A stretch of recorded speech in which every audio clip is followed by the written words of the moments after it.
Saptashrungi hospital and paralysis centre. तज्ज्ञ doctor Prabhakar खर्डे यांच्या मार्गदर्शनाखाली पॅरालिसिस, मणक्यांचे आजार, गुडघेदुखी, कंबरदुखी, मानदुखी, मायग्रेन, ॲलर्जी आणि सर्दीवर खात्रीशीर उपचार, तेही एकाच छताखाली आणि योग्य दरात. इथं उपलब्ध आहे acupuncture, physiotherapy, panchakarma, massage, steam bath, tub bath, digital X-ray आणि अत्याधुनिक पॅथॉलॉजी लॅब. त्यासोबतच निसर्गरम्य वातावरण, आरामदायी रूम्स, कॅन्टीन आणि प्रशिक्षित स्टाफ. आजच संपर्क साधा. ठिकाण मुक्ताई मंदिराजवळ, रायते वाघापूर, तालुका संगमनेर, जिल्हा अहिल्यानगर. संपर्क 9657 230023. अर्धा दिवसापूर्वी शिवसेनेचे मुख्य नेते, आमचे पक्षप्रमुख आदरणीय एकनाथ शिंदे साहेबांनी अहिल्यानगर आणि नाशिक जिल्ह्याची संपर्क मंत्री म्हणून जबाबदारी माझ्यावर दिलेली आहे.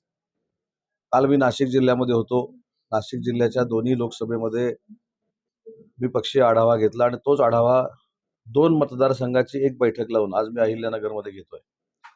त्याच्यामध्ये गटप्रमुखापासून ते जिल्हा प्रमुखापर्यंत सगळी पदं भरलेली असली पाहिजेत.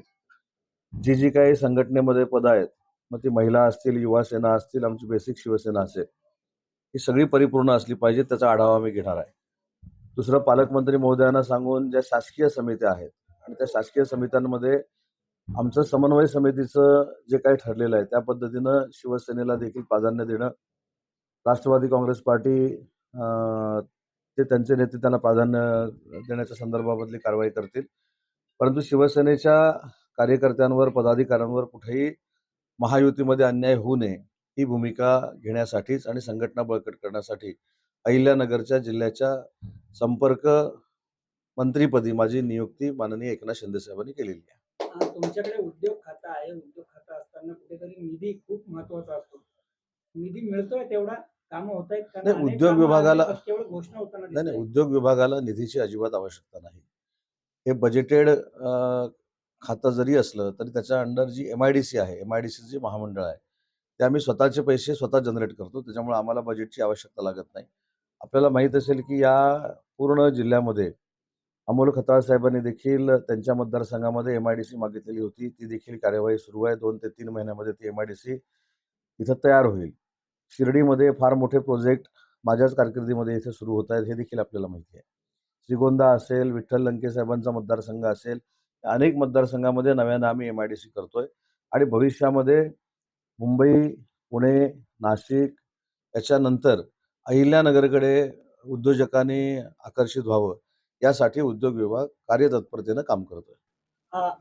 सध्या जर पाहिलं तर चिमुरड्यांवर बलात्कार किंवा अत्याचाराचं प्रमाण खूप मोठं वाढलंय. पुणे जिल्ह्यात मागील 3 महिन्यात 50 गुन्हे पोक्सो अंतर्गत दाखल झाले. काय वाटतं, ही जी मानसिकता सध्या आहे, कसं पाहताय? नाही, ही मानसिकता नाही, विकृती आहे, ही नीच प्रवृत्ती आहे. ही पोलिसांनी खेचून काढली पाहिजे. या पद्धतीची आमची सगळ्यांचीच भूमिका आहे आणि एवढी कडक कारवाई झाली पाहिजे की भविष्यामध्ये राज्यात नाही, देशामध्ये असं धाडस या विकृतीचं परत होणार नाही, अशा पद्धतीची कारवाई झाली पाहिजे. तुम्ही सुद्धा पाहिलं तर रोजच नवीन नवीन घटना समोर येत आहेत. तरी कायद्यांची अंमलबजावणी कठोरपणे होत नाही असं वाटतं? नाही, केली पाहिजे. कायद्याची अंमलबजावणी नक्कीच पोलीस आपल्यापर्यंत करतात, पण त्याच्यापेक्षा कडक कारवाई केली पाहिजे. शक्ती कायदा पुन्हा एकदा आणावा अशी मागणी रोहित पवारांनी मध्यंतरीच्या काळात केली. कसं पाहताय? शक्ती कायद्याला विधानसभेनं एकमतानं सहमती दिलेली आहे.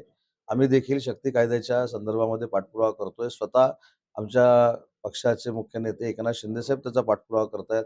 मुख्यमंत्री देवेंद्रजी पाठपुरावा करतायत. त्याच्यामुळे शक्ती कायद्याच्या विरोधात आम्ही नाही आहोत. शक्ती कायदा झाला पाहिजे याच मताचे आम्ही आहोत. महायुतीमध्ये तुम्ही एकत्र काम करतायत, मात्र कुठेतरी अनेक मतदारसंघात असं दिसून येतं की ज्या ठिकाणी शिवसेनेचे आमदार असतील तुमच्या, त्या ठिकाणी इतर पक्षाच्या किंवा अपक्षांना मदत केली जाते फडणवीसांकडून. कसं? पण त्याच्यासाठीच आता मला संपर्क मंत्री केले ना अहिल्यानगरचं. आता मी त्याच्यामध्ये मध्यस्थी करेन. मात्र तुम्ही मान्य करताय की अशा घटना घडतात? नाही, मी मान्य नाही केलं. मी त्याच्यासाठी आलोय. मी आता तपासेन ना, त्याच्यासाठीच बैठका लावल्यात ना. आज तुम्ही अहिल्यानगर जिल्ह्यामध्ये आहेत. शिर्डी विश्वस्त मंडळावर अद्यापही विश्वस्त मंडळ येऊ शकलेलं नाहीये. सरकारहून आता 2 वर्ष होत आली. या संदर्भामध्ये देखील आमची समन्वय समितीमध्ये चर्चा झालेली आहे. लवकरात लवकर महामंडळ विश्वस्त नेमण्याच्या संदर्भामध्ये कार्यवाही करावी अशा पद्धतीनं समन्वय समितीनं तिन्ही नेत्यांना विनंती केलेली आहे आणि लवकरात लवकर ते देखील काम मार्ग लागेल. अजून एक महत्त्वाची गोष्ट जी काल सकाळपासून माझ्या विभागाची एक अशी वेगळ्या पद्धतीनं श्रेय घेण्याचा प्रयत्न काही लोक करतायत.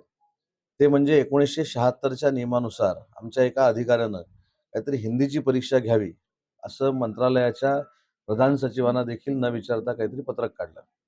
ते मला कळल्यानंतर मी स्पष्ट पद्धतीनं ती हिंदी परीक्षा रद्द केली आणि ती भविष्यामध्ये हिंदी परीक्षा घ्यावी की नाही याच्याबद्दल देखील मी आढावा घेणार आहे. कारण 1976 मध्ये महाराष्ट्राची परिस्थिती वेगळी होती. 2026 मध्ये महाराष्ट्राची आणि अधिकाऱ्यांची परिस्थिती वेगळी आहे.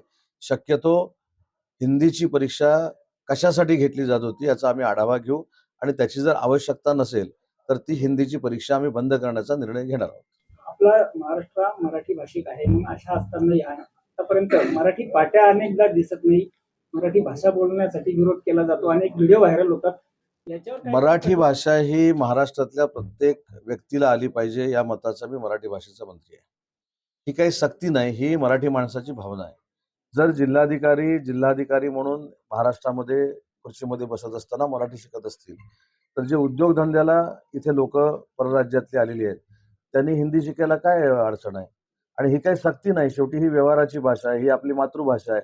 इथं बहुसंख्य म्हणजे 100% लोक मराठी जर बोलत असतील तर अमराठी लोकांनी देखील मराठी शिकून घेतली पाहिजे. आणि ते शिकून घेणं यासाठी मारामारी करणं नाही, त्याच्यासाठी मराठी भाषा देखील एक ॲप तयार करते 2 महिन्यामध्ये, जेणेकरून या ॲपच्या द्वारे जी अमराठी लोक मराठी भाषा शिकू इच्छितात त्यांना मोफत आम्ही शिकवण्याचा प्रयत्न करणार आहोत. SK tyre CEAT shoppe. CEAT टायर्सची अद्ययावत अधिकृत भव्य शॉपी आता संगमनेरमध्ये. सर्व कंपन्यांच्या दुचाकी, चारचाकी, ट्रॅक्टर, ट्रक आणि इतर वाहनांसाठी सिएट कंपनीचे टायर आणि ट्यूब होलसेल दरात. दुचाकी आणि चारचाकींचे कम्प्युटरद्वारे डिजिटल पद्धतीनं अचूक 5D व्हील अलाइनमेंट आणि बॅलन्सिंग, ॲडव्हान्स आणि स्क्रॅच फ्री टायर फिटिंग यंत्रणा, tyre replacement, TPMS support, run flat आणि ट्यूबलेस टायर्स उपलब्ध. योग्य टायर सिलेक्शन आणि इन्स्टॉलेशनची खात्री, नायट्रोजन फिलिंग आणि POC. तेव्हा आजच भेट द्या SK tyre CEAT shoppe, Pravara service station समोर, संगमनेर खुर्द, तालुका संगमनेर. प्रोप्रायटर सूरज चंद्रभान गुंजाळ. संपर्क 8657 12 11 12.